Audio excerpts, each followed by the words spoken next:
اعوذ باللہ من الشیطان الرجیم، بسم اللہ الرحمن الرحیم۔ مائی ڈیئر اسٹوڈنٹس، جیسے کہ آپ جانتے ہیں کہ اس حمد کی پڑھائی ہم کر چکے ہیں، لیکن ابھی میں اس کے مشکل الفاظ آپ کو بتاؤں گی اور ساتھ میں تھوڑی تھوڑی تشریح بھی کر دوں گی تاکہ آپ لوگوں کو سمجھنے میں زیادہ آسانی ہو۔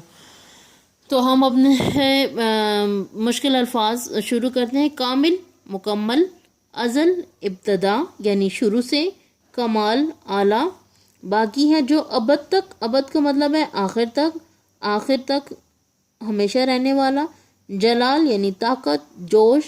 اس شعر میں شاعر اللہ تعالیٰ کے بارے میں یہ بیان کر رہے ہیں کہ اللہ تعالیٰ کی ذات ایسی ہے جو کہ کامل ہے، مکمل ہے، اس میں کوئی کمی نہیں ہے، وہ ہمیشہ رہنے والی ہے، اور آخر تک جو ہے وہ اللہ تعالیٰ کے طاقت اور جوش ہے جو کہ کبھی نہ ختم ہونے والا ہے عارفوں کو حیرت اور منکروں کو سکتہ۔ عارفوں کا مطلب ہے جو پہچانتے ہیں اللہ تعالیٰ کو، جو مانتے ہیں اللہ تعالیٰ کو، ان کو حیرت ہے، ان کو حیرانگی ہے، اور منکروں کو سکتہ، منکر ہے انکار کرنے والے، ان کو سکتہ مطلب وہ اس حیرانگی میں ٹھہر گئے ہیں۔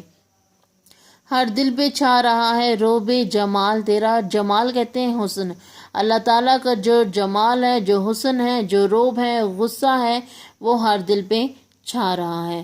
اگلے شعر میں شاعر کہتے ہیں، گو حکم تیرے لاکھوں یہاں ٹالتے رہے ہیں، یہاں اس دنیا میں ٹالتے رہے ہیں، نہیں مانے۔ اللہ تعالیٰ سے فرماتے ہیں کہ تیرے لاکھوں حکم ہم نے اس دنیا میں نہیں مانے، بہانہ بناتے رہے ہیں، لیکن ٹلا نہ ہرگز دل سے خیال تیرا، لیکن تیرا خیال کبھی دل سے نہیں گیا۔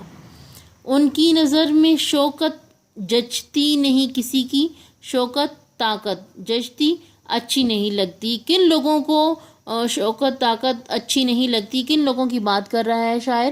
آنکھوں میں بس رہا ہے جن کی جلال تیرا، ان لوگوں کی بات کر رہے ہیں جن کی آنکھوں میں، جن کے دل میں صرف اللہ کی جلال ہے، اللہ کے لیے محبت ہے۔ جب اللہ کے لیے محبت پیدا ہو جائے اور اللہ کی طاقت کا آپ کو اندازہ ہو جائے تو پھر ان کو کسی دوسرے کی طاقت اچھی نہیں لگتی، دوسرے کی طاقت بے معنی لگتی ہے۔ امید ہے آپ لوگوں کو سمجھ آئی ہوگی۔ Thank you.